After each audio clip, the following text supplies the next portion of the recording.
جن لوگوں نے مغرب کا سفر کیا ہے وہاں جہاز میں 12 کے بعد 14 نمبر سیٹ آ جاتی ہے، 13 نمبر سیٹ ہی نہیں ہوتی. یہ منحوس عدد ہے. یعنی آج وہ کہیں اڑانے بھر رہے ہیں اور کہاں سے کہاں پہنچ گئے ہیں، لیکن یہ ذوف الاعتقادیہ پوری دنیا کے اوپر موجود ہے. تاریخیں مخصوص ہیں کہ ان تاریخوں کو شادی کرو گے تو برکت ہوگی، اگر ان کے علاوہ کسی اور تاریخ میں شادی کرو گے تو ٹوٹ جائے گی. ہمارے ہاں بھی کچھ لوگ کہتے ہیں کہ سفر کے مہینے میں شادی ہو تو شادی کامیاب نہیں ہوتی، اور اگر کامیاب ہو بھی جائے تو اولاد نہیں ہوتی، اولاد ہو بھی جائے تو نیک نہیں ہوتی. عجیب فلسفہ ہے. سیدہ فاطمہ تو زہرا رضی اللہ تعالی عنہا کی شادی حضرت سیدنا علی المرتضی رضی اللہ تعالی عنہ سے سفر کے مہینے میں ہوئی. مجھے بتاؤ ایسی کامیاب شادی بھی کوئی ہو سکتی ہے، اور ایسا اچھا جوڑا بھی کوئی ہو سکتا ہے؟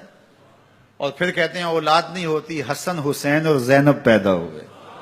ایسی اولاد بھی ہو سکتی ہے. اچھا اولاد ہو جائے تو نیک نہیں ہوتی. مجھے بتاؤ حسین جیسا نیک کون ہوگا، حسن جیسا نمازی کون ہوگا، اور زینب جیسی پردے دار کون ہوگی؟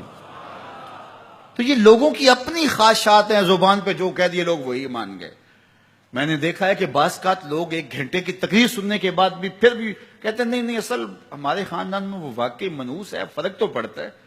جب اللہ کے محبوب نے کہہ دیا لا تیارہ، کوئی منحوس نہیں ہے، نہ دنوں میں منحوس، نہ ساعتوں میں منحوس، نہ افراد میں منحوس، ہمارے الو بھی منحوس نہیں ہے. تمہارے اندر کی برائیاں ہیں جو مجسم ہو کے تمہارے سامنے آتی ہیں، اس لیے کوئی منحوس نہیں. ہمارے والدین نے بچپن میں ہی ہمیں یہ باتیں اچھی طرح سے ازبر کروائیں اور ہماری تربیت اس طرح کی کہ ہم الحمدللہ کبھی بھی ذوف الاعتقادی کا شکار نہیں ہوئے.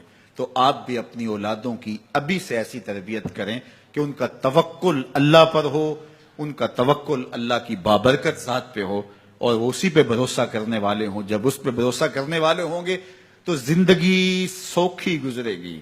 کبھی مشکل آ بھی جائے گی تو پریشانی نہیں ہوگی کہ دیکھیے کبھی خنداں کبھی گریاں، کبھی اللہ کچھ عطا کرتا ہے کبھی کچھ عطا کرتا ہے. وہ محمود غزنوی کو بوڑھے لوگ محبوب تھے، لیکن سب سے زیادہ محبوب ایاز تھا. تو ایک دن اس نے اس کو خربوزہ دیا تو وہ چٹخارے لے کے کھا رہا تھا. بادشاہ نے چکھا تو وہ کڑوا تھا. کہا ایاز یہ تو کڑوا ہے. تو کہا کہ حضرت ہاں کڑوا ہے. تو کہا پھر تم مزے سے کھا رہے ہو. کہا ساری زندگی ساتھ سے میٹھی نعمتیں کھائی ہیں، آج ایک کڑوا مل گیا تو پھینک دوں.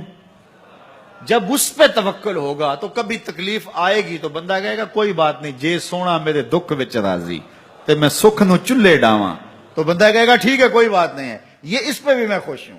تو جب توکل اس پہ ہوگا تو پھر بندہ اس تکلیف میں بھی لذت لینے کا راستہ نکال لے گا. اور اگر یہ ہو کہ اس منحوسہ کی وجہ سے یہ سب کچھ ہوا ہے، پھر کچیچیاں چڑھیں گی اس کے اوپر کہ اس نے یہ کیا ہے، مار ہی دوں، قتل کر دوں، اس کو چھوڑوں نہ، زمین پہ رہنے کا حق ہی چھین لوں اس سے کہ اس منحوسہ کی وجہ سے یا اس منحوس کی وجہ سے یہ ہوا ہے. کوئی کسی کی وجہ سے نہیں ہوتا.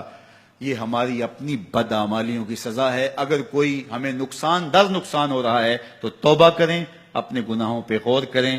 کسی سے دھوکہ تو نہیں کر رہے، کسی کا دل تو نہیں دکھایا، ظلم تو نہیں کیا، اپنے ماں باپ کی نافرمانی تو نہیں کی.